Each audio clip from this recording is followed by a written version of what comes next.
자, 색깔펜은 뭐가 있어야 되냐면 수업하실 때 색깔펜은 일단 분석용. 내가 영어 문장을 분석해드려요. 분석용으로 써야 될 색깔펜 하나. 그 다음에 문법용. 소위 말해서 어법이라고 얘기하는 거. 자, 이건 어법 조심해야 된다라고 얘기하면 그 색깔펜으로 표시하면 되고요. 그 다음에 어휘용. 이거는 어휘 조심해야 된다. 어휘가 바뀌어서 나올 수도 있다. 뭐 이런 얘기를 할 때 쓰는 어휘용. 그리고 마지막으로 내용. 내용이라는 건 내용 자체가 어려워서 내용을 이해하려면 꼭 알아야 되는 부분을 표시하라고 선생님이 수업하다가 얘기해요. 그럼 그걸 내용으로 표시하시면 됩니다.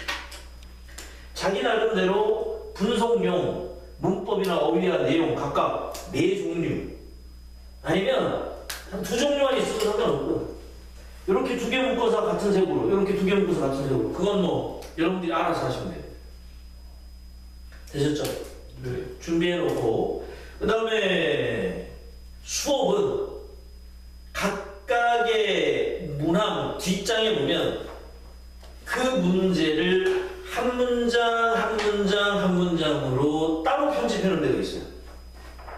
그걸로 수업을 합니다. 거기에다가 분석도 하고 해석 연습도 하고 어법이나 이런 걸 거기다 다 수업할 거고요.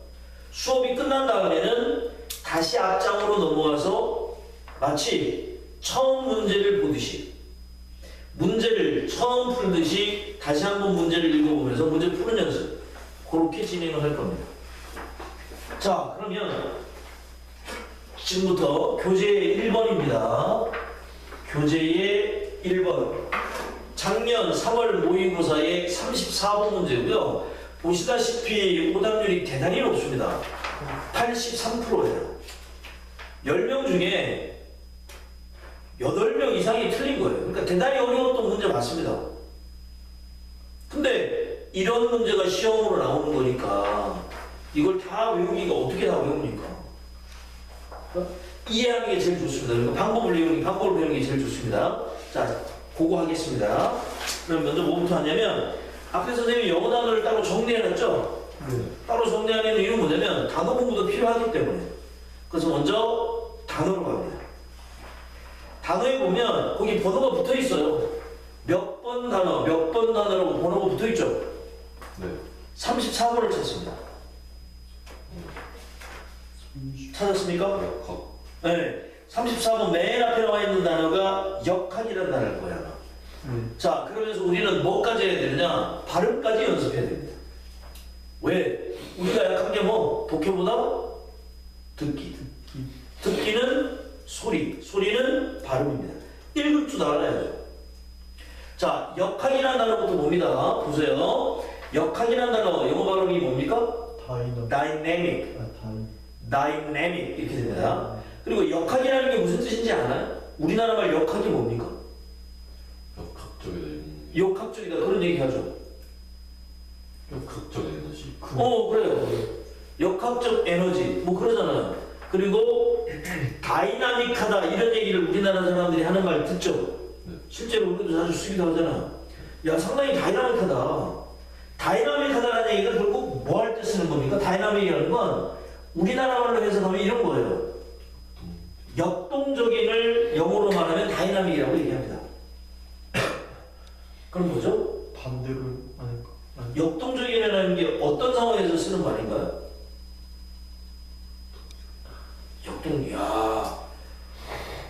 작품이 상당히 역동적입니다. 이런 얘기예요.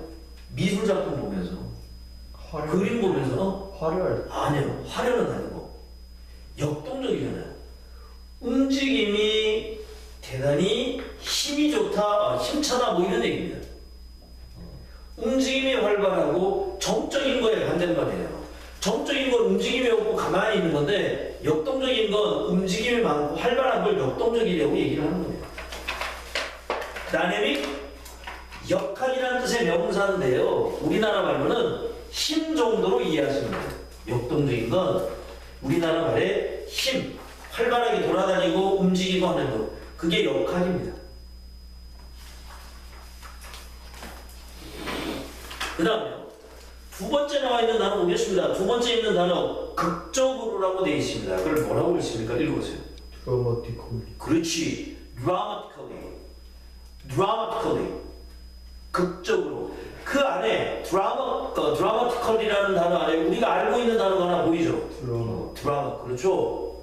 그러니까 드라마와 같이 뭐 이런 뜻이에요. 그게. 그러니까 극적으로죠. 그 다음에 그 밑에 있는 단어 알죠? 그 단어는 개념이 영어로 뭡니까? 노션도 있는데 개념 중에. 미안합니다. 개념 같은 말 그렇죠 있죠. 근데 지금 여기 나온다는 개념은 이거예요. 우리 아는 단어죠. 뭡니까? 컨셉. 그렇죠. 컨셉이 뭐다? 컨셉 그게 개념이에요. 그 다음에 그 밑에 있는 단어입니다. 홈이점. 홈이점이라는 우리나라 말은 뭔지 알죠? 이점이라는 얘기는 좋은 점을 말하는 거잖아요. 집에 좋은 점. 홈 이점이 집에 좋은 점이 아니라 이거 운동경기랑 관련된 거예요. 홈 경기, 어웨이 경기 그러잖아요. 네. 그죠? 홈 경기, 어웨이 경기 그럴 때 그 홈이 이 홈이에요. 흔히 말해서 연고지라고 얘기하잖아요. 김포에 시민 축구단 있는 걸로 아는데 있죠? 네. 그래서 김포 공설운동장에서 경기를 하면 그게 홈 경기가 되는 거예요. 그런데 만약에 걔들이 일산으로 가서 고양시에 가서 경기를 한다 그러면 어웨이 경기가 되는 거예요. 그리고 지금 나온 건 home field advantage, 홈 이점이라는 얘기인데 이건 뭐에 쓰는 겁니까?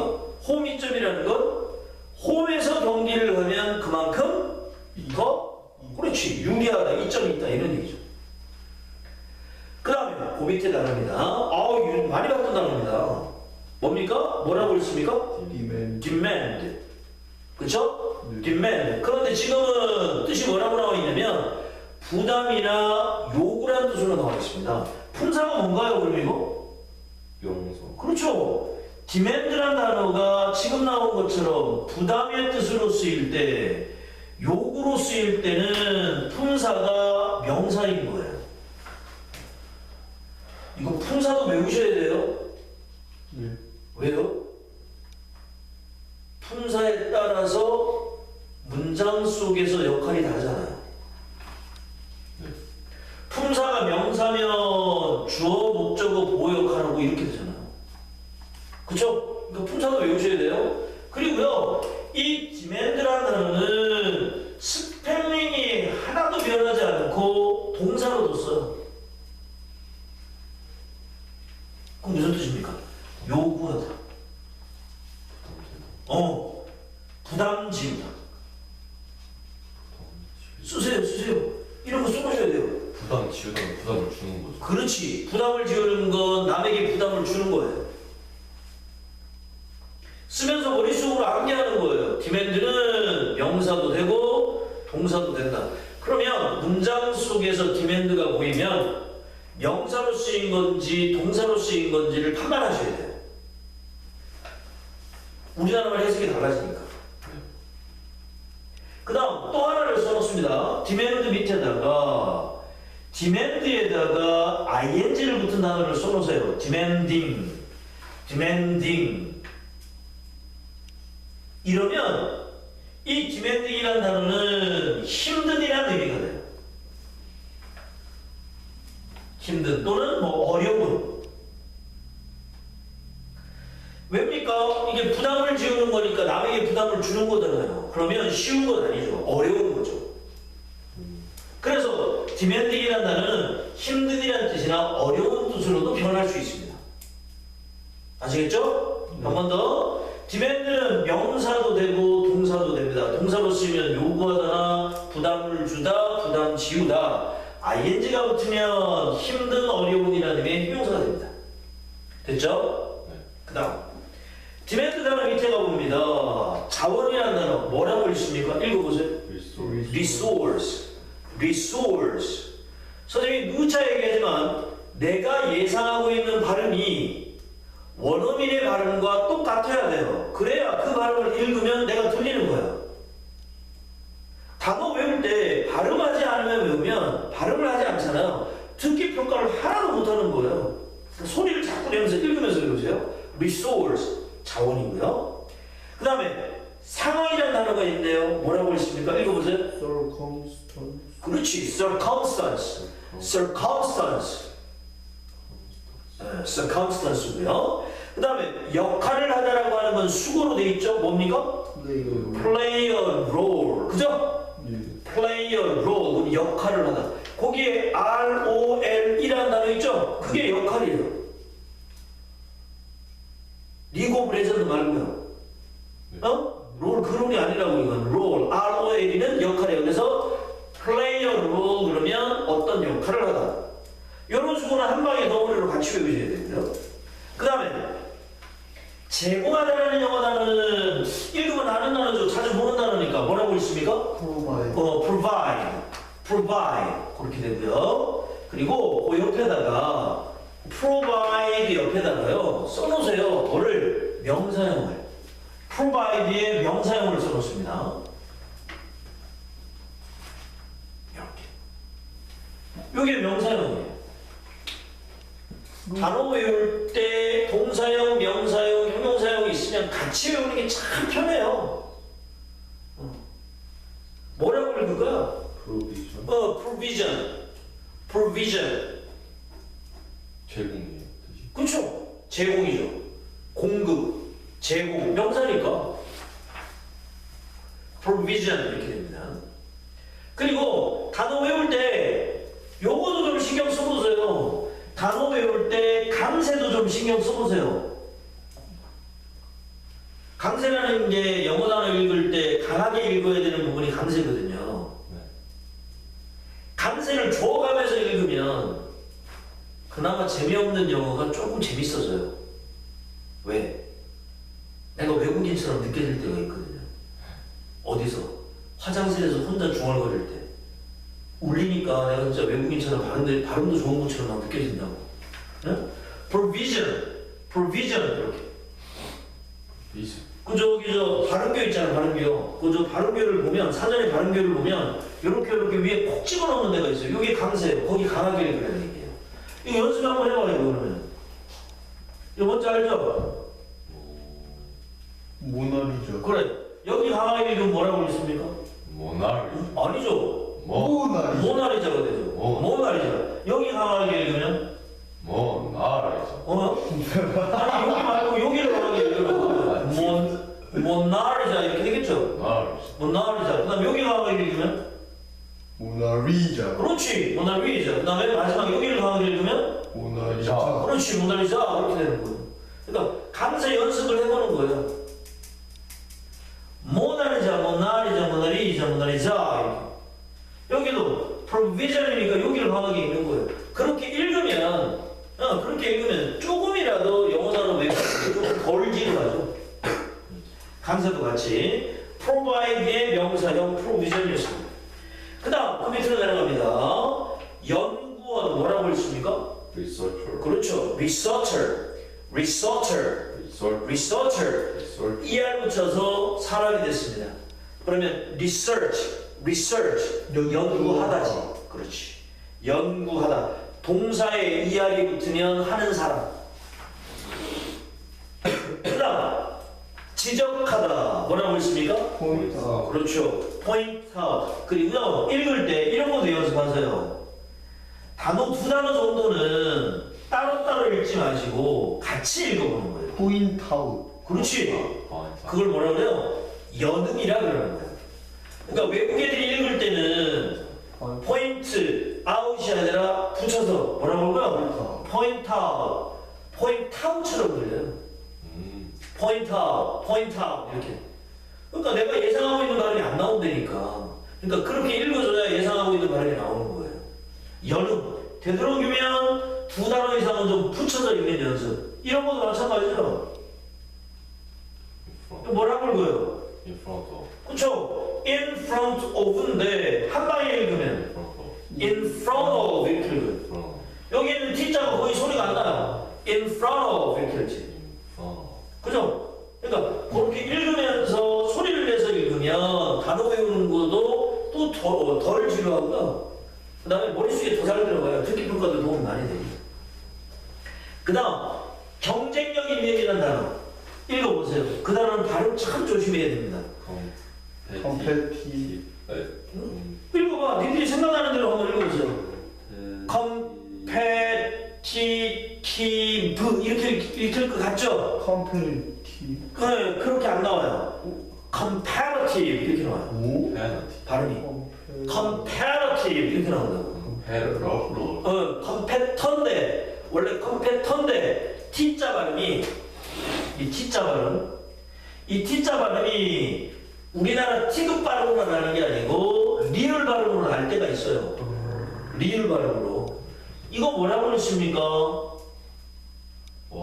그렇지. 워터 그러지 않죠? 영국 애들이랑 워터 그러죠. 이거 워를 그러잖아요. 언제 그러냐면 막 T자를 중심으로 양쪽 옆에 모음이 있으면 리을자로 들려요. 모음이 있으면 리을자로 나온다고. 네. 그럼 스펠링 바꾸세요. 그 모음이 양쪽에 있죠? 그러면 리을자로 읽는 거야. 그래서 컴패터티브가 아니고 발음기호에는 컴패터티브라고 나와 있는데 원어민이 읽을 땐 컴패러티브 이렇게 써요. 자, comparative 경쟁력이 있는 뭐 이런 뜻이고요. 그 다음에 고전하는 뭐라고 할 수 있어요? 그렇죠. struggling. 원래 struggle이 무슨 뜻입니까? 추억을 struggle. 짜증내다. 아닙니다. 원래 이거죠. struggle. 저 왜 웃었는데? 그렇죠. 아니에요. 그러니까 외웠는데 본 거 같은데 기억이 안 나잖아요. 네. 그게 여러분들 시험 볼 때 그런 현상이 있는 거예요. 문장 보는데 야, 이 단어 내가 외웠는데 예민한? 이게 뜻이 뭐더라? 여기서 고민하면서 시간을 다 보내는 거예요. 그러니까 니들 시간이 부족한 거야.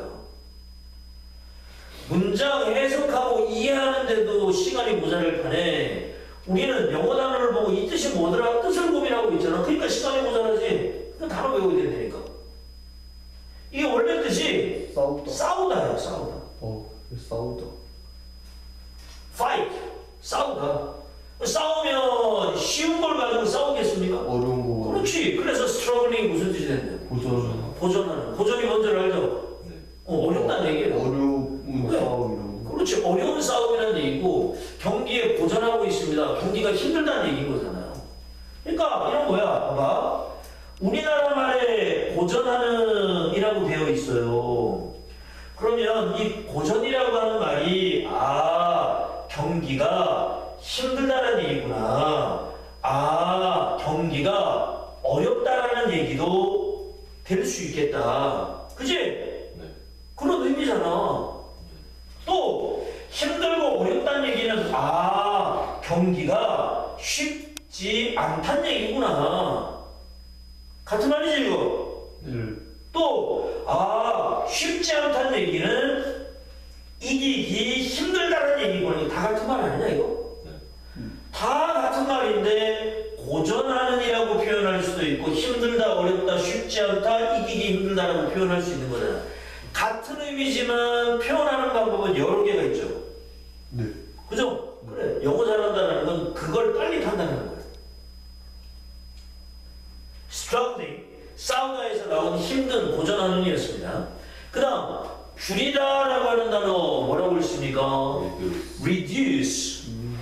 뭐라고요? reduce. 뒤에가 강해요. reduce. 줄이다. 그런데 써볼까요? 우리 줄이다 이거 말고 아는 단어 있는데. 써보세요. lesson. 줄이다예요. 동유이요. 동의어입니다. 그 다음 또 써보세요. decrease. 감소. 줄이다. reduce. 같은 말이에요. 그 다음에 lower. 이런 단어도 있어요. 줄이다.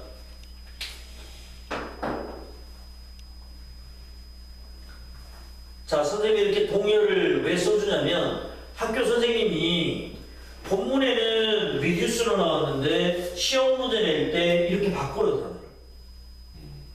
그러면 결국 같은 단어인데 단어를 외우지 않은 학생은 다른